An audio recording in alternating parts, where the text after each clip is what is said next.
എല്ലാ പ്രിയ വിദ്യാർത്ഥികൾക്കും പുതിയ സ്വാഗതം. SLC പബ്ലിക് എക്സാം 2025 SLC പരീക്ഷാഫലം പ്രസിദ്ധീകരിച്ചു. എങ്ങനെ റിസൾട്ട് ചെക്ക് ചെയ്യാം നോക്കാം. വിശദമായ അപ്ഡേറ്റിലേക്ക് തന്നെ പോകുന്നതിന് മുമ്പ് ആദ്യമായിട്ട് ഈ ചാനൽ കാണുന്ന വിദ്യാർത്ഥി ഉണ്ടെങ്കിൽ തീർച്ചയായും അടിക്കേണ്ട മറക്കണ്ട. സബ്സ്ക്രൈബ് ചെയ്ത് കൂടെ പറയാൻ പ്രത്യേകം ശ്രദ്ധിക്കുക. സബ്സ്ക്രൈബ് ചെയ്യുന്ന നോട്ടിഫിക്കേഷൻ ബെല്ലുകൾ ഓപ്ഷൻ എനേബിൾ ചെയ്യുക. ചാനലിലെ വീഡിയോസ് നിങ്ങൾക്ക് ഉപകാരപ്രദമാകുന്ന തീർച്ചയായും ലൈക്കും കൂടി ചെയ്യുക. അതുപോലെ നിങ്ങളുടെ സുഹൃത്തുക്കളിലേക്ക് ഷെയർ ചെയ്ത് കൊടുക്കാനും കൂടി പ്രത്യേകം ശ്രദ്ധിക്കാം. അതുപോലെ നമ്മുടെ ചാനൽ വാട്സപ്പ് ചാനലിൽ ജോയിൻ ചെയ്യാൻ ലിങ്ക് നിങ്ങൾക്ക് വീഡിയോയ്ക്ക് തന്നെ ഡിസ്ക്രിപ്ഷൻ ബോക്സിൽ നൽകുന്നതായിരിക്കും. അപ്പോൾ നമുക്ക് നേരെ വളരെ സുപ്രധാനവും വളരെ പ്രധാനമറിയിക്കുന്ന വാർത്തയിലേക്ക് തന്നെ കിടക്കാം. SLC public exam result 2025 SLC പരീക്ഷാഫലം പ്രസിദ്ധീകരിച്ചു.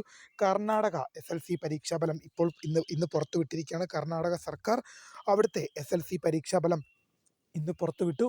അപ്പോൾ ഈ ഒരു വാർത്തയാണ് വിദ്യാർത്ഥികളുമായിട്ട് പങ്കുവെക്കുന്ന ഒരുപാട് വിദ്യാർത്ഥികൾ നമ്മൾ SLC പബ്ലിക് എക്സാം ഫലം പ്രസിദ്ധീകരിച്ചു എന്ന് പറഞ്ഞപ്പോൾ അത് കേരളത്തിലെയാണോ എവിടത്തെയാണെന്ന് ഒരുപാട് വിദ്യാർത്ഥികൾ ചോദിച്ചിരുന്നു. നമ്മൾ അതിനെക്കുറിച്ച് അന്വേഷിച്ചപ്പോൾ കർണാടക സർക്കാരാണ് ഇപ്പോൾ കർണാടകയിലെ SLC പരീക്ഷാഫലം ഇന്ന് പുറത്തുവിട്ടത്. വീഡിയോ ഇഷ്ടപ്പെട്ടാൽ ലൈക്ക് ചെയ്യുക, ഷെയർ ചെയ്യുക, സബ്സ്ക്രൈബ് ചെയ്യുക. അപ്പോൾ my name is Kariya, the founder of Kariya for the career guide. Thank for watching. By.